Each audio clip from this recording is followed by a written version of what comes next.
Omega pro classes के YouTube channel में physics lecture series में मैं डॉक्टर एम के अहमद फिर से आप लोगों का स्वागत करता हूं।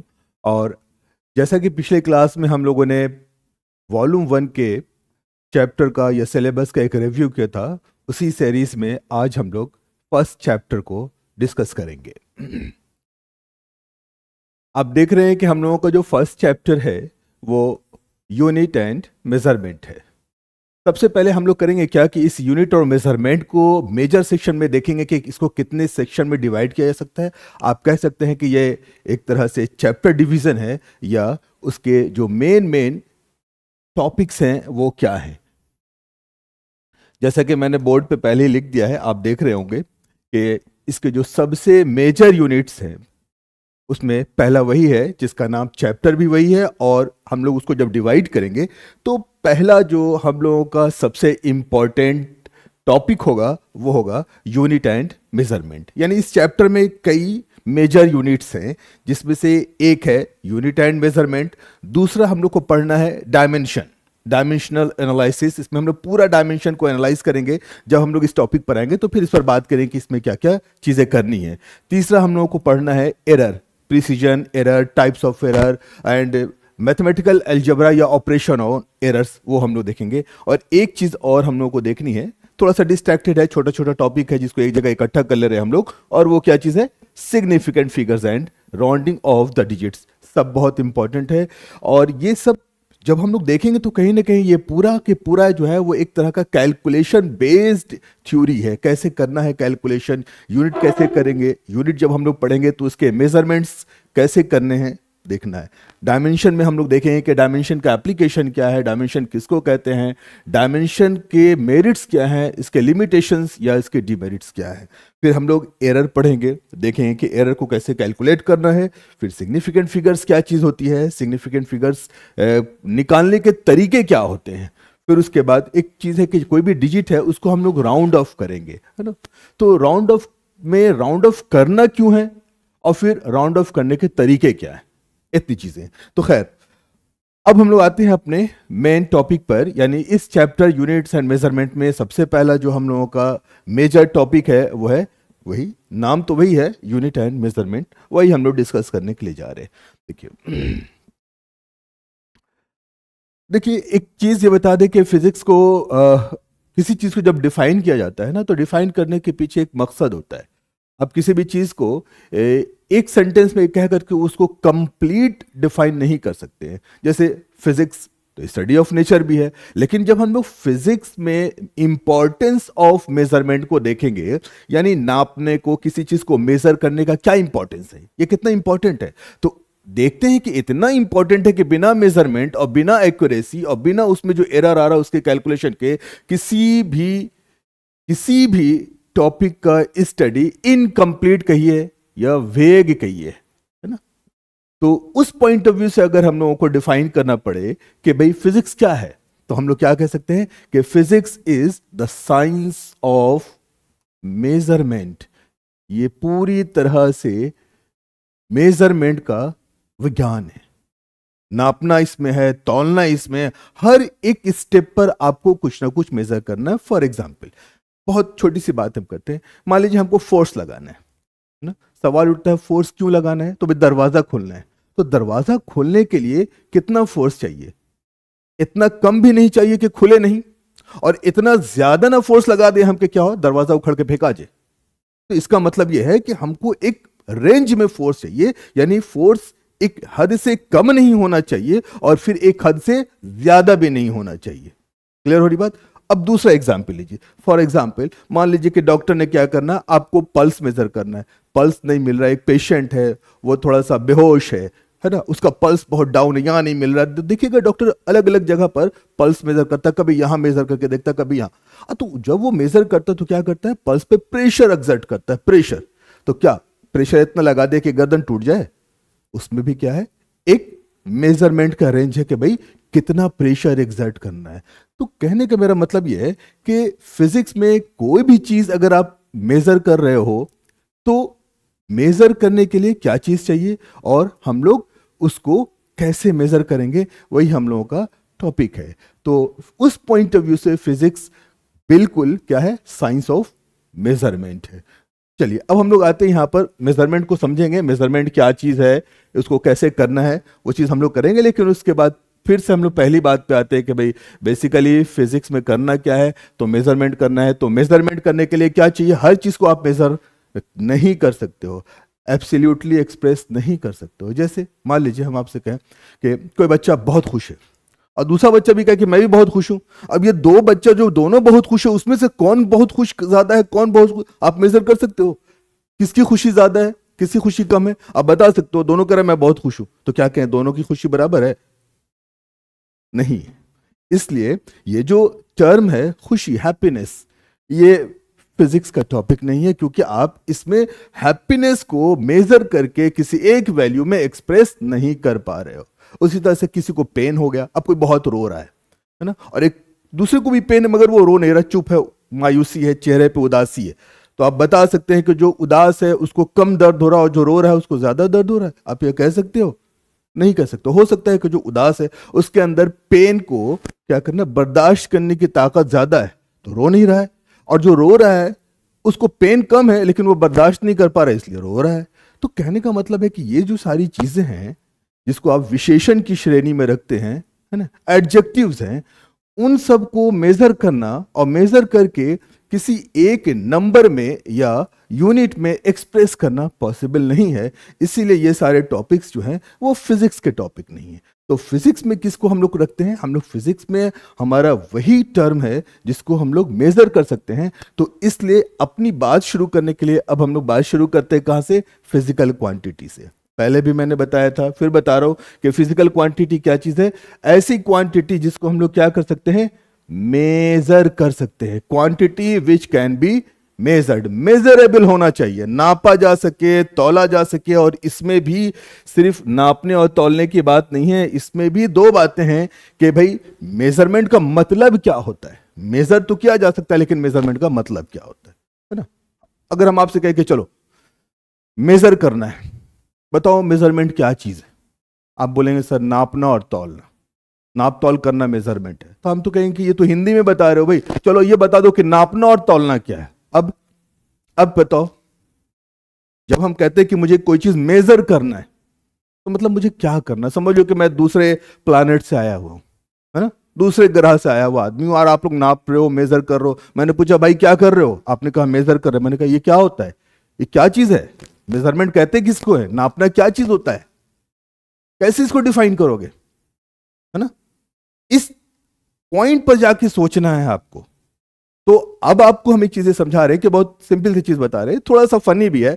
अक्सर बच्चों की आदत होती है, टेंडेंसी होती है ना, मान लीजिए कि कोई बच्चा थोड़ा शॉर्ट हाइटेड है, स्कूल में आ गया, है ना, वो अपने बायोलॉजिकल एज से थोड़ा सा हाइट उसका अभी कम ग्रोन अप है ना, तो थोड़ा सा शॉर्ट हाइटेड है। तो बच्चे करते हैं क्या ना, उसके बगल में ऐसे से करके खड़े हो जाते हैं और खड़े होकर ऐसे से देखते रहते हैं, है ना, और थोड़ा, है ना। तो ये दरअसल कर क्या रहा है, वो उनके बगल में खड़ा होकर कर क्या रहा है, वो उसकी हाइट को अपने हाइट से कंपेयर कर रहा है, तुलना कर रहा है ना। हाँ, हम लोग मेजरमेंट क्या है, बेसिकली कंपैरिजन ही तो है।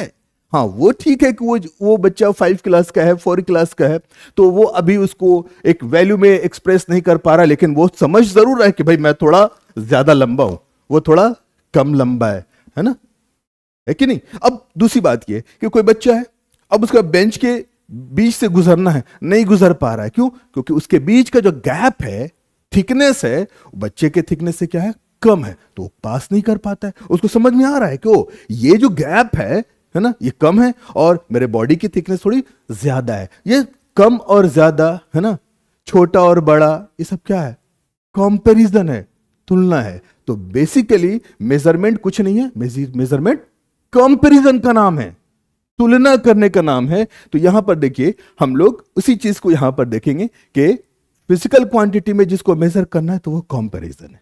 अब आप खुद बताओ कि हम लोग किन किन चीजों को मेजर कर सकते हैं। एग्जाम्पल के तौर पर बहुत आसान है भाई, क्लास चल रहा है ना, कितनी देर का चल रहा है, मान लीजिए 40 मिनट्स, तो आप टाइम मेजर कर रहे हो ना, आप बता रहे हो कि हाँ भाई 40 मिनट, 40 भी और मिनट भी। एग्जाम्पल में क्या हो गया, टाइम। टाइम कैसी क्वांटिटी होगी, फिजिकल क्वांटिटी है ना। आप वेट मेजर करते हो तो वेट क्या है? फिजिकल क्वांटिटी है। आप दूरियां नापते हो, लेंथ, डिस्टेंस, है ना, तो डिस्टेंस क्या है? फिजिकल क्वांटिटी है।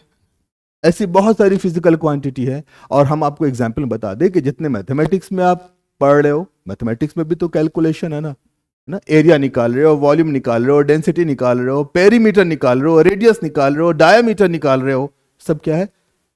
फिजिकल क्वांटिटी है। फिर फिजिक्स में आपने पढ़ा, जूनियर क्लासेस में पढ़ा आपने, प्रेशर पढ़ा है, एक्सेलरेशन पढ़ा है, वेलोसिटी पढ़ा है, स्पीड पढ़ा है, फोर्स पढ़ा है, मोमेंटम पढ़ा है, इंपल्स पढ़ा है, और जो भी आगे पढ़ते रहेंगे वो सब क्या है? फिजिकल क्वांटिटी है। तो बहुत सारे एग्जाम्पल में मत देखना है बस, चुपचाप से भाई फिजिकल क्वांटिटी क्या है, तो थोड़ा मैथ का किताब में मेंसुरेशन वाला एरिया देख लो, वहां तुमको समझ में आ जाएगा। थोड़ा फिजिक्स पिछले क्लासेस में जो भी आपने पढ़ा वो सब बता दो, वही सब फिजिकल क्वांटिटी है। तो एग्जाम्पल कहीं अलग से नहीं खोजना है, खुद से सोच लेना है, रटना भी नहीं है। क्लियर हो गई यहां तक बात? तो फिजिक्स क्या है? बेसिकली साइंस ऑफ मेजरमेंट है। फिजिक्स में हम लोग वैसी चीजों को पढ़ेंगे जिसको मेजर कर सकते हैं, और जिसको मेजर कर सकते हैं उसको क्या कहना है? फिजिकल क्वांटिटी कहना है। क्लियर हो गई बात? और फिजिकल क्वांटिटी के कुछ एग्जांपल्स आपको पहले से पता है, मैंने तरीका भी बता दिया, हिंट्स बता दिया, लेकिन अभी इस टर्म को भूलना नहीं है, ये बहुत है। फिर से हम लोग लौट कर यहां पर आएंगे कि मेजरमेंट होता क्या चीज है। आगे बढ़ते हैं। अभी फिजिकल क्वांटिटी पर रहते हैं। तो आपने देखा कि जिसको हम लोग मेजर कर सकते हैं वो फिजिकल क्वांटिटी है, और फिजिकल क्वांटिटी को हम लोग 2 टाइप्स में क्लासिफाई करते हैं, 2 है ना ग्रुप में बांटते हैं। एक को हम लोग कहते हैं फंडामेंटल या बेसिक फिजिकल क्वांटिटी। फंडामेंटल या बेसिक भी कही आप, बहुत सारी किताबों में बेसिक लिखा हुआ देखेंगे, कहीं फंडामेंटल भी है, एक ही चीज है। और दूसरा क्या है? Derived physical quantity. क्लियर हो गया? तो फिजिकल क्वांटिटी जिसको आप मेजर कर सकते हो कितनी तरह का होता है? 2 तरह का। कौन कौन? फंडामेंटल या बेसिक, और दूसरा डिराइव्ड। क्लियर? यही कीवर्ड है जो मैं बार बार रिपीट कर रहा हूं ना, वही यहां रहना चाहिए। ठीक है? बाकी जो नोट्स आपके सामने है वो कंप्लीट है, वो आप अपना नोट कर लेंगे। उसके बाद देखिए फंडामेंटल फिजिकल क्वांटिटी को कैसे डिफाइन करेंगे, होता क्या चीज है ये, है ना? नाम ही है फंडामेंटल या बेसिक। फंडामेंटल या बेसिक वो होता है यानी कि अब उसके नीचे और कोई बेसिक चीज नहीं मौजूद है ना, यानी उससे नीचे किसी बेसिक चीज में उसको आप न तोड़ सकते हैं, न उसके टर्म में एक्सप्रेस कर सकते हैं। तो फंडामेंटल कौन हुआ? जो इंडिपेंडेंट होगा ऑफ अदर फिजिकल क्वांटिटीज, यानी दूसरे किसी भी फिजिकल क्वांटिटी पर खुद को डिफाइन करने के लिए, परिभाषित करने के लिए निर्भर नहीं है। क्लियर हो गई बात? तो fundamental independent of other physical quantities. अब ये फंडामेंटल फिजिकल क्वांटिटी कौन कौन से हैं? तो एग्जाम्पल के तौर पर 7 ही होते हैं। कितने होते हैं? 7। फंडामेंटल फिजिकल क्वांटिटी कितने हैं? 7 है। बस इसको याद कर लेना है, बड़े काम का। कौन कौन? पहला length, mass, time, temperature, electric current, luminous intensity and amount of substance. ये कुल मिलाकर के 7 फंडामेंटल फिजिकल क्वांटिटीज हैं। बेसिक या फंडामेंटल कितने हैं? 7। तो फंडामेंटल कौन हुआ? जो किसी पर निर्भर ना करे, किसी पर डिपेंड ना करे। क्लियर हो गई बात? या आप दूसरी तरह से कहें कि फंडामेंटल को किसी और बेसिक फिजिकल क्वांटिटी के टर्म में आप एक्सप्रेस नहीं करते हो, नहीं कर सकते हो। क्लियर है? कितने होते हैं? 7। ये 7 याद रखना है। ये जो 7 नाम याद रखना है आपको, ये क्या करना है? इंपॉर्टेंट है, और इनको क्या कर लेना है? याद कर लेना है, बहुत काम आएगा। क्लियर हो गई बात? ठीक है? कौन कौन? Length, mass, time, temperature, electric current, luminous intensity और अमाउंट ऑफ सब्सटेंस। अब ये 7 फिजिकल क्वांटिटीज जो आ रहे हैं फंडामेंटल, वो कहां से आ रहे हैं? थोड़ा इसको हम लोग देखते हैं। देखिए ये लेंथ, मास और टाइम, ये 3 फंडामेंटल या बेसिक फिजिकल क्वांटिटीज निकाले गए हैं फिजिक्स के एक ब्रांच से, जिसको हम लोग कहते हैं मैकेनिक्स। तो ये कहां से आए? अभी ये मैकेनिक्स से आ गए। कहां से? मैकेनिक्स। तो मैकेनिक्स से कितने निकाले गए? 3, लेंथ, मास, टाइम, है ना? फिर उसके बाद आप देख रहे टेम्परेचर। क्लियर हो रहा है? टेम्परेचर कहां से आ रहा है? तो हीट यानी थर्मोडायनेमिक्स से। थर्मोडायनामिक्स। क्लियर है? इलेक्ट्रिक करंट कहां से आ रहा है भाई? जहां पे हम लोग पूरी चार्ज की स्टोरी देखते हैं, यानी आप इन शॉर्ट कह सकते हैं करंट इलेक्ट्रिसिटी से। हालांकि इसका फील्ड सिर्फ करंट इलेक्ट्रिसिटी कहने से हम लोग पूरे इसके स्कोप को नहीं समझ सकते, बहुत वाइटल है, लेकिन आप लोग अभी 10th से आ रहे हो ना, इसीलिए हम बहुत ज्यादा आप लोगों को बहुत कॉम्प्लिकेटेड टर्म में नहीं ले जा रहे हैं। बस इन शॉर्ट आप समझो कि आपने 10th में पढ़ा है, एक इलेक्ट्रिसिटी करंट इलेक्ट्रिसिटी पढ़ा है, तो वो फिजिक्स का एक ब्रांच है और वहां से एक फंडामेंटल फिजिकल क्वांटिटी निकाला गया है जिसका नाम क्या है? Electric current. क्लियर है? तो ये करंट इलेक्ट्रिसिटी जो चैप्टर है, चैप्टर नहीं कहो बल्कि पूरा कहो फील्ड ऑफ फिजिक्स है, एकदम अलग ब्रांच ऑफ फिजिक्स है। क्लियर हो गया? तो ये 5 में कौन कौन है? लेंथ मास ऑफ टाइम कहां से आया? मैकेनिक्स से। टेम्परेचर थर्मोडायनामिक्स से। इलेक्ट्रिक करंट करंट इलेक्ट्रिसिटी से। ल्यूमिनस इंटेंसिटी, देखो भाई अब ये टर्म है ल्यूमिनस, बहुत सारे बच्चों समझते हैं ल्यूमिनस क्या है और फिर ये इंटेंसिटी क्या है। ल्यूमिन कहते हैं ग्लो करने को, है ना, कोई भी चीज चमक रही है ना तो ग्लो, जैसे बल्ब है ग्लो करती है ना, चमक रही है, ट्यूब है, टॉर्च चलाते हो आप, मोबाइल में भी लाइट होती है, सब ग्लो कर रही है, तो वही क्या है? ल्यूमिनस है। इंटेंसिटी कहते हैं किसी उसके ग्लो करने की शक्ति या ताकत, है ना। जैसे बल्ब अगर घर में या कहीं पर देखेंगे कि 2 बल्ब है, तो आप देखेंगे गौर से तो कोई बल्ब थोड़ा सा कम ग्लो कर रहा है, कोई बहुत ज्यादा ग्लो कर रहा है, तो जो ज्यादा ग्लो कर रहा है उसकी इंटेंसिटी हाई है और जो कम ग्लो कर रहा है उसकी इंटेंसिटी लो है। समझ में आ गई बात? Intensity high low. इंटेंसिटी हम लोग कई जगह पे यूज करते हैं। इंटेंसिटी उसकी तीव्रता या ताकत को दिखाती है ना, शक्ति को दिखाती है। जो जिसकी ताकत तीव्रता ज्यादा होगी हाई इंटेंसिटी, जिसकी कम होगी वो लो इंटेंसिटी। तो ल्यूमिनस इंटेंसिटी जो एक फंडामेंटल फिजिकल क्वांटिटी चुना गया है, वो कहां से चुना गया है? फिजिक्स से। किस ब्रांच से? तो आप कह सकते हो ऑप्टिक्स, लाइट। कहां से लिया गया इसको? ऑप्टिक्स या लाइट से लिया गया है। ठीक है। और एक और आ गया है अमाउंट ऑफ सब्सटेंस, तो ये आप डिवाइड कर सकते हो, तो रख सकते हो इसको कहां? मॉडर्न फिजिक्स में। कहां रख सकते हो? ये मॉडर्न फिजिक्स में। क्लियर होगी बात? ठीक है। तो फिर से हम लोग एक बार रिव्यू करें, आइए। फिजिकल क्वांटिटीज जो मेजर कर सकते हो कितने होते हैं? 2। कौन कौन? फंडामेंटल और डिराइव्ड। फंडामेंटल जो किसी पे डिपेंड ना करे, कितने होते हैं? 7। Length mass time temperature electric current luminous intensity और अमाउंट ऑफ सब्सटेंस। क्लियर? उसमें length mass of time physics में कहां से? Mechanics, the branch of physics. ठीक है, हम डिफाइन करेंगे बाद में, अभी मोटे तौर पे समझना है ना। सिस्टमेटिकली नॉलेज को गेन करोगे, कोई दिक्कत नहीं होगी। टेम्परेचर थर्मोडायनेमिक्स से। इलेक्ट्रिक करंट करंट इलेक्ट्रिसिटी से आ गया। ल्यूमिनस इंटेंसिटी ऑप्टिक्स से आ गया। और ये amount of substance modern physics में रख लेंगे। ठीक है, क्लियर होगी बात? तो ये 7 लेकिन याद कर लेना, ये 7 नाम आप लोग को याद होना चाहिए। Length mass time temperature electric current luminous intensity और अमाउंट ऑफ सब्सटेंस। 7 हो गए। ठीक है, चलो अब दूसरा हम लोग का है फिजिकल क्वांटिटी में डिराइव्ड फिजिकल क्वांटिटी। ठीक है, देखो ज्यादा डेफिनेशन नहीं खेलना है, पहले ये समझना है कि भाई फंडामेंटल को क्या आपने डिफाइन किया, कि फंडामेंटल क्या है? Independent of other physical quantity, जो किसी दूसरे फिजिकल क्वांटिटी पर डिपेंड ना करे। तो डिराइव्ड कौन होगा? जो किसी पर डिपेंड करे। हाँ सही है, लेकिन इसमें थोड़ा सा अमेंडमेंट करना होगा, किसी पर मत कहो, जो फंडामेंटल पे डिपेंड करे। किस पे डिपेंड करे? फंडामेंटल पर। किसी का क्या मतलब है? पहाड़ पे डिपेंड कर जाए, आसमान पे डिपेंड कर जाए? नहीं, है ना। जो किसी पर ना डिपेंड करे, इंडिपेंडेंट है, वो फंडामेंटल। और जो फंडामेंटल पे डिपेंड करे वो डिराइव्ड है ना।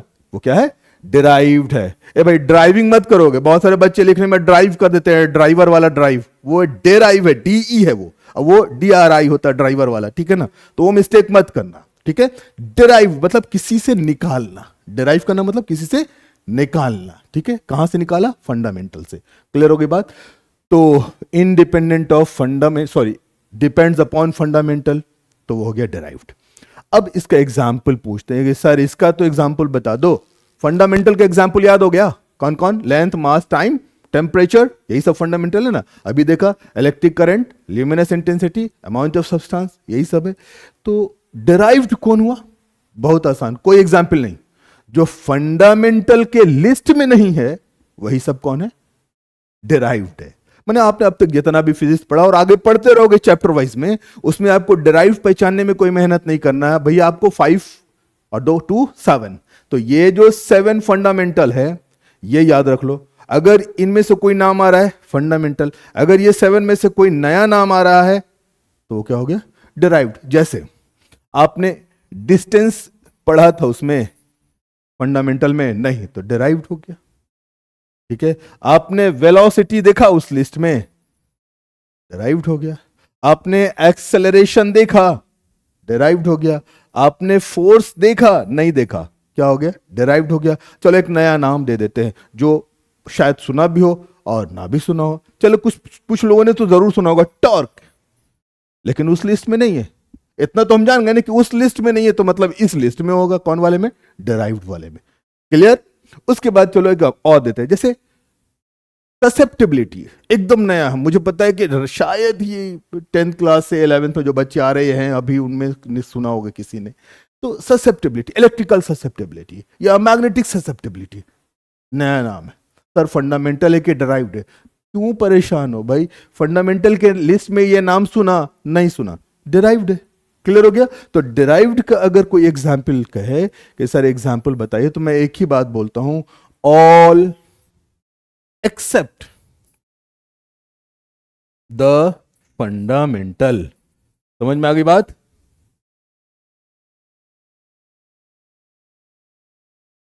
तभी एक्सेप्ट द फंडामेंटल, बस फंडामेंटल को छोड़कर वो सब क्या हो गए? डिराइव्ड हो गए। क्लियर हो गई बात? यहां तक तो क्लियर हो गया। चलो अब हम लोग आगे बढ़ते हैं और फिर से हम लोग उसी सवाल पर आते हैं जो मैंने कहा था कि देखो फिजिकल क्वांटिटी क्या है? मेजरेबल क्वांटिटी है। फिर सवाल वही था कि ठीक है सर, फिजिकल समझ गए, 2 तरह का होता है, फंडामेंटल डिराइव समझ गए, उनका लिस्ट भी देख लिया, उनका नाम भी याद हो गया। चलिए ठीक है, फिर लौट के वापस आना है कि मेजरमेंट क्या चीज है ना?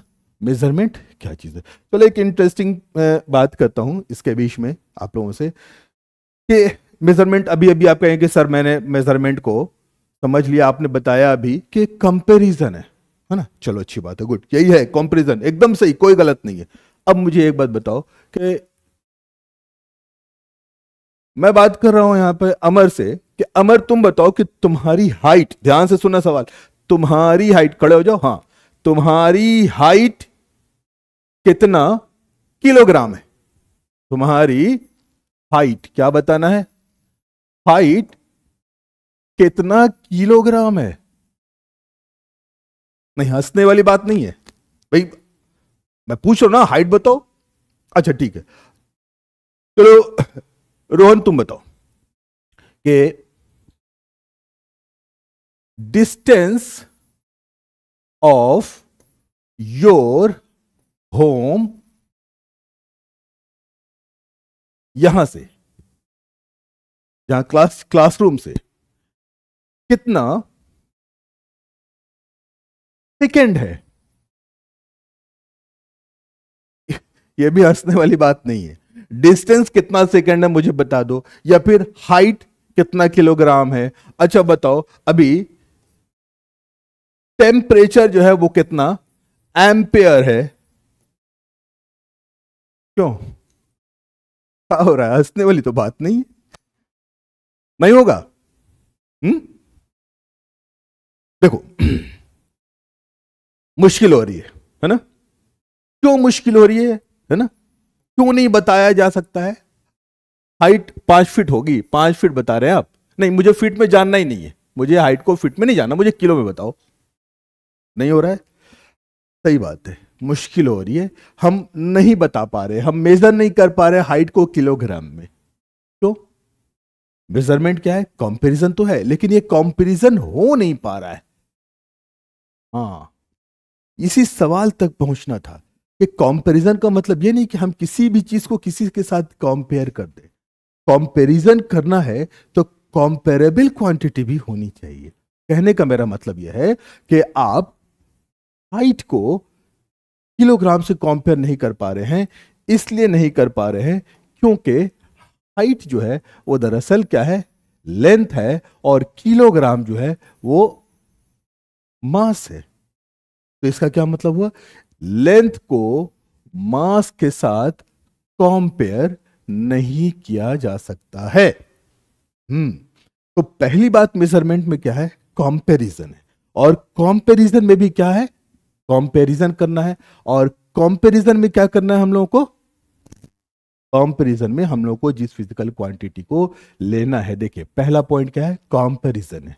और कंपैरिजन भी किसके साथ होना चाहिए, with the standard amount of physical quantity, इसको बाद में करेंगे, आइए, ऑफ द सेम काइंड। यानी अगर आपको मेजर करना है तो आपको क्या करना है, नंबर एक में कंपैरिजन करना है। कंपैरिजन किसका करना है, जिसका भी करना है उसको उसी फिजिकल क्वांटिटी के साथ कंपेयर करना है। यानी अगर आपको लेंथ को कंपेयर करना है तो आपको एक लेंथ ही चाहिए। अगर आपको टाइम को कंपेयर करना है तो आप टाइम को टाइम के साथ कंपेयर कर सकते हो।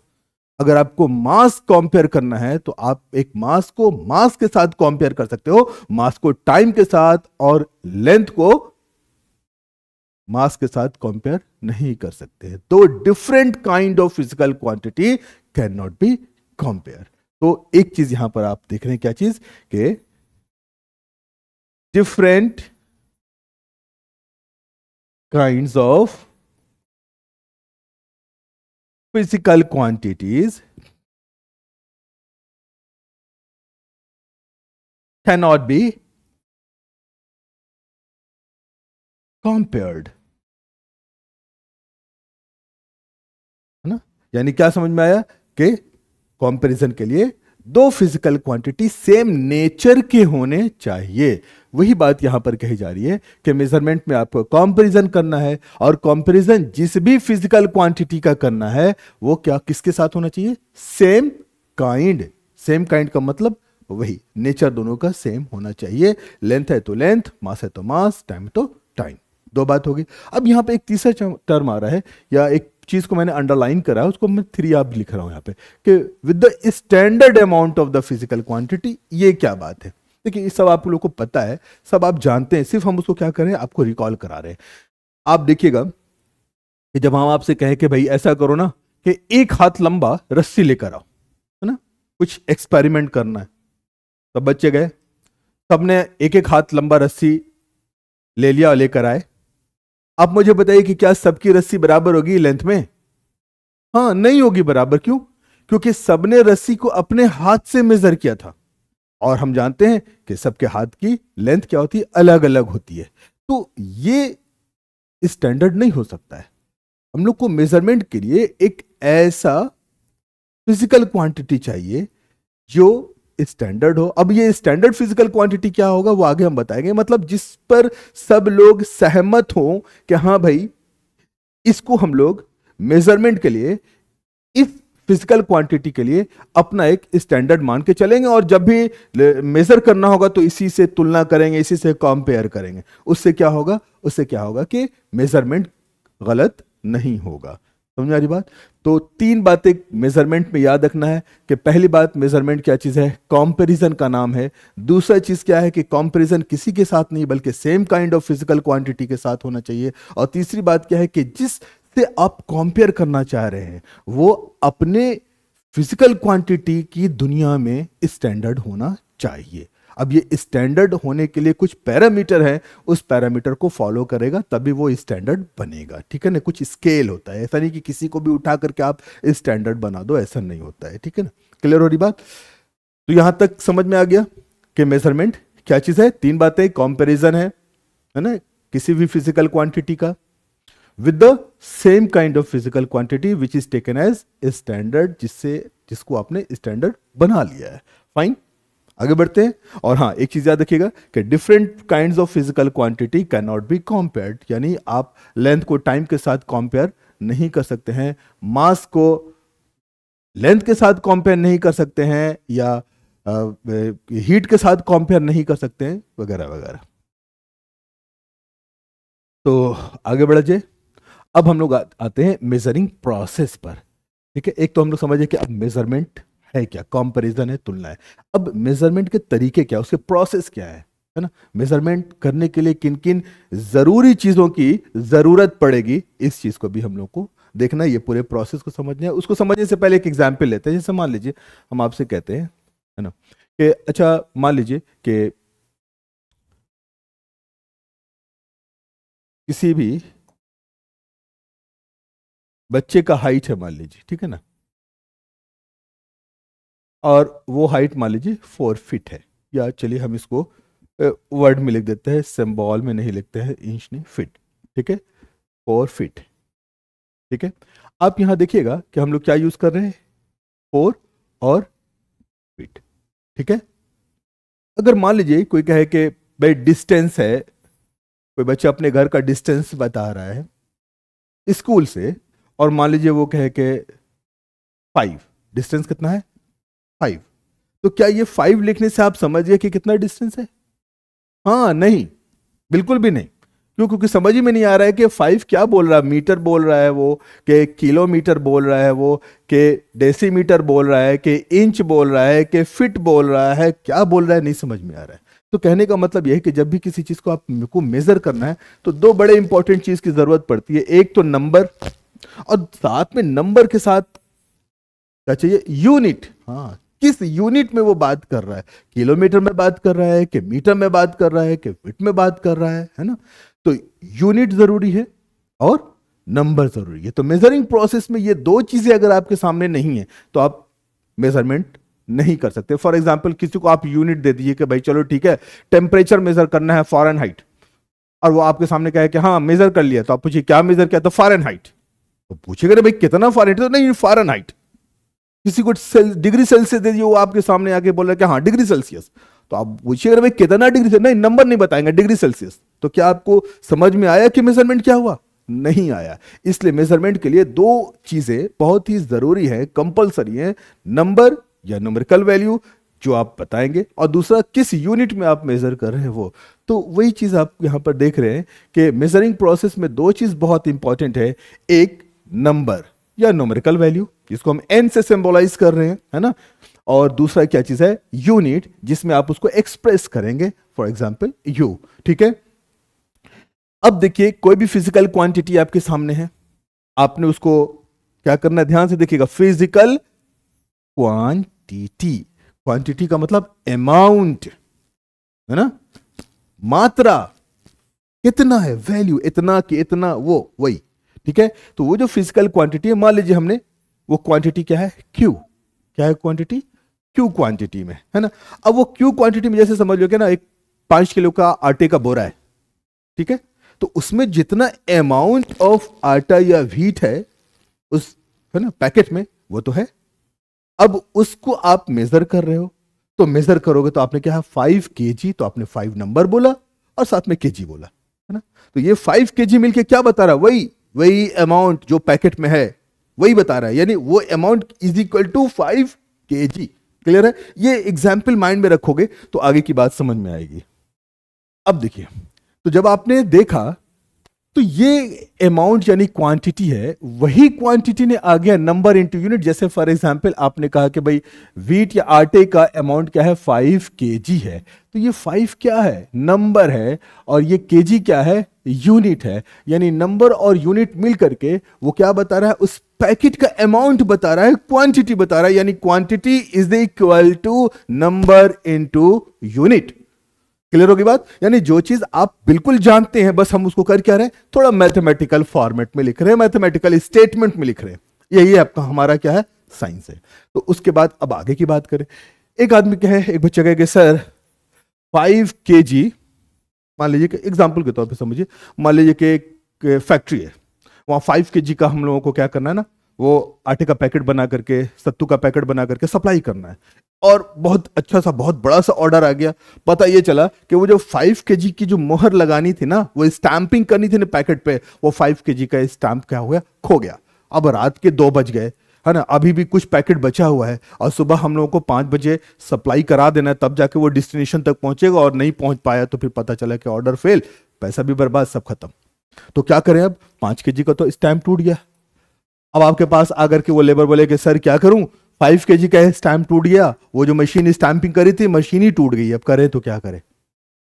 और मशीन वाले को बुलाएंगे, वो बोलेगा भाई ऑर्डर लिख कर आइए, आपका ऑर्डर क्यू में है, फिर मैं कल देखूंगा आऊंगा, फिर पता चला कि चलिए भाई काम खत्म हो गया, है ना, क्या करें।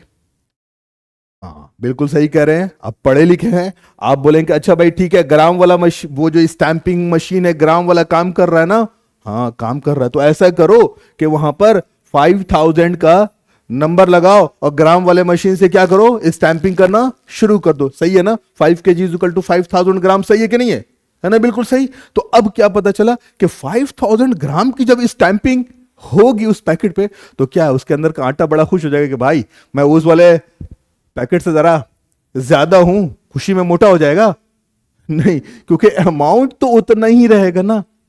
आप उसको एक अलग यूनिट में कह रहे थे केजी, तो 5 kg था, लेकिन जब आपने यूनिट बदल दिया और ग्राम कर दिया, तो वही तो 5000 ग्राम हो गया ना।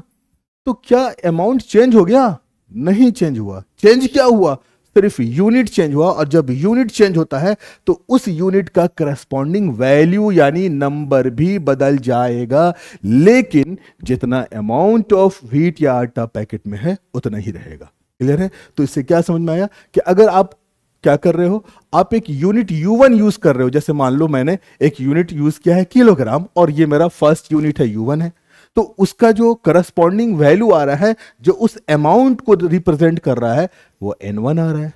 फिर हमने मान लीजिए यूनिट चेंज कर दिया, अब नया यूनिट आ गया ग्राम, मान लीजिए ये डिफरेंट यूनिट है U2, तो उस U2 यानी दूसरे वाले यूनिट के का करस्पॉन्डिंग वैल्यू जो होगा, ये नंबर जो होगा, वो भी बदलेगा, और वो बदल के क्या आ गया, N2। लेकिन ये N2U2 और N1U1 दोनों का जो वैल्यू है, जो अमाउंट है, वो क्या आ रहा है, कांस्टेंट आ रहा है, फिक्स आ रहा है, सेम आ रहा है। तो वही बात बता रहा हूं कि अगर आप यूनिट U2 कर दे रहे हो, तो उस U2 का करस्पॉन्डिंग वैल्यू नंबर में क्या हो गया, मान लो N2 हो गया। अगर आप यूनिट U1 यूज कर रहे हो, तो उसका करस्पॉन्डिंग वैल्यू N1 आ रहा है। तो ये जो प्रोडक्ट है नंबर ऑफ यूनिट का, वो N1U1 और N2U2 उसी सेम फिजिकल क्वांटिटी को रिप्रेजेंट करेगा, वो घटेगा बढ़ेगा नहीं। तो इससे क्या समझ में आया? अच्छा, कोई कह के सर हम तीसरा यूज कर ले, है ना, U3 यूज कर ले, तो U3 यूज करोगे तो फिर नंबर बदल करके N3 हो जाएगा, और फिर वो उसके बराबर चलेगा, वो भी बराबर हो जाएगा N3 U3। फिर 4 वाला कर लो, N4 U4, लेकिन आपका क्या होगा, क्वांटिटी चेंज नहीं करेगा। तो फाइनल कंक्लूजन क्या आया सामने? फाइनल कंक्लूजन यही सामने आया कि ये नंबर और यूनिट का प्रोडक्ट हमेशा कांस्टेंट होता है। क्लियर हो गई बात? और ये जो यहां पे लिखा गया है ना, N1U1 is equal to N2U2, इसको भी याद रखना है। ये वाला इक्वेशन हम लोग यूज करेंगे डायमेंशन में, जब हम लोग डायमेंशन में एक सिस्टम ऑफ यूनिट को दूसरे सिस्टम ऑफ यूनिट में कन्वर्ट करेंगे। ठीक है, तो ये भी काम कर आएगा, ये भी काम आएगा। क्लियर हो गई बात? तो अभी का कंक्लूजन हम लोग के सामने क्या आया कि product of the number and the unit is constant, यानी नंबर और यूनिट को मल्टीप्लाई करते हैं तो सेम आता है, कॉन्स्टेंट आता है, और वो दरअसल किसको रिप्रेजेंट करता है, क्वांटिटी ऑफ फिजिकल क्वांटिटी को रिप्रेजेंट करता है। क्लियर हो रही बात? अब देखिए, अभी जो आपने पिछले पेज में देखा कि N into u is equal to क्या होता है, कांस्टेंट होता है। तो इसका मतलब यह है कि जब हम लोग N को निकालेंगे, U जाएगा दूसरी तरफ। बहुत सारे स्टूडेंट्स जो है वो जानते हैं, जो नहीं जानते उनको मैं बता दूं कि अगर हम लोग कांस्टेंट हटा देंगे तो इक्वल का जो साइन है वो प्रोपोर्शन के साइन में कन्वर्ट हो जाता है। इस साइन को हम लोग क्या कहते हैं, साइन ऑफ प्रोपोर्शनलिटी। क्या बोलेंगे? ये हमारा क्या है, साइन ऑफ प्रोपोर्शनलिटी है।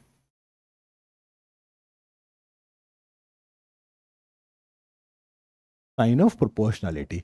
तो जब हम लोग करते क्या है कि इक्वल हटा देते हैं तो प्रोपोर्शनल का साइन आता है। अब n इधर रहेगा तो u क्या हो जाएगा, डिवाइड में आएगा, 1/u हो जाएगा। सिमिलरली अगर u इधर रखते हैं तो n इधर चला आएगा। और इसको क्या पढ़ना है, इसको पढ़ेंगे इनवर्सली प्रोपोर्शनल। ये 1/u को क्या पढ़ेंगे, इनवर्सली प्रोपोर्शनल। 1/u जाए तो यहां पर मैं थोड़ा लिख देता हूं, जैसे अगर लिखा रहा है ऐसे x प्रोपोर्शनल टू y, तो इसको हम लोग कहते हैं x is directly proportional to y। क्या पढ़ना है इसको, x is directly proportional to y। इसका मतलब ये होता है कि अगर x राइज करेगा तो y भी राइज करेगा, x का वैल्यू बढ़ेगा तो y का वैल्यू भी बढ़ेगा, और x का वैल्यू अगर घटेगा तो y का वैल्यू भी घटेगा। ठीक है, ये हो गया हम लोग का डायरेक्ट रिलेशन, डायरेक्टली प्रोपोर्शनल। और ये इनवर्सली है, तो अभी इनवर्सली का क्या मतलब यहां समझिए थोड़ा सा। जैसे अगर हम लिखे कि x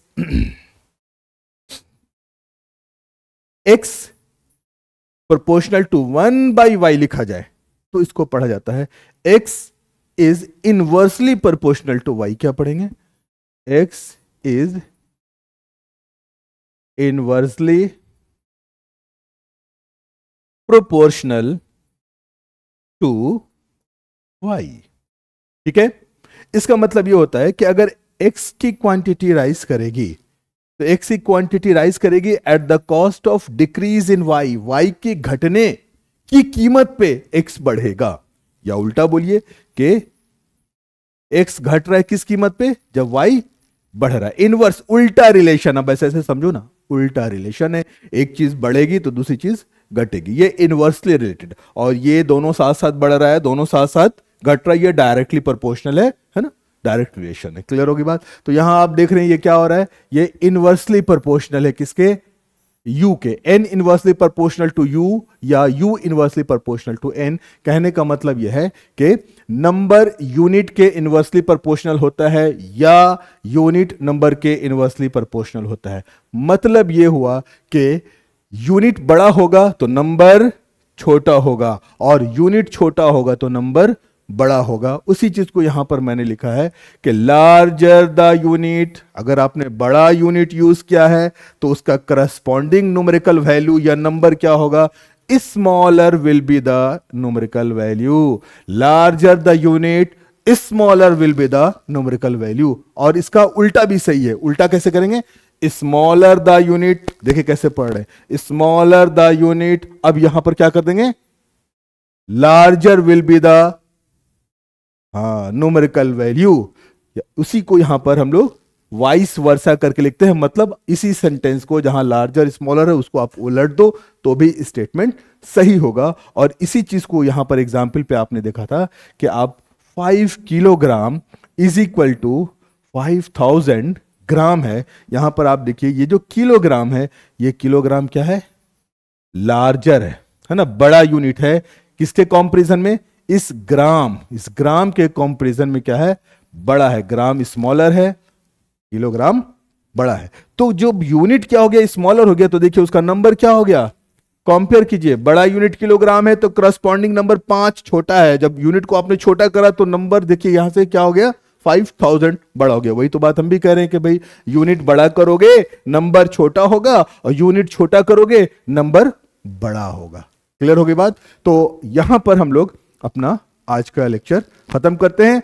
नेक्स्ट लेक्चर में इसी के आगे बढ़ेंगे। हम लोगों का टॉपिक वही होगा, यानी अभी जो सेक्शन डिवाइड किया है यूनिट एंड मेजरमेंट, तो रहेगा वही यूनिट ऑफ मेजरमेंट ही रहेगा, यूनिट एंड मेजरमेंट। लेकिन उसमें अब हम लोग का सेकंड लेक्चर आएगा जो इसके आगे हम लोग पढ़ेंगे, जिसमें हम लोगों को यूनिट क्या चीज है, टाइप्स ऑफ यूनिट देखना है, फिर उसके बाद सिस्टम ऑफ यूनिट देखना है, फिर एसआई यूनिट को पढ़ेंगे, और फिर कुछ ऐसे न्यूमेरिकल वैल्यूज हैं जिनका एक लिस्ट प्रोवाइड करेंगे जिसको आप लोग याद करेंगे ताकि न्यूमेरिकल में आप लोग को हेल्प हो। तो ठीक है बेटा, आज के लिए इतना ही। Thank you very much.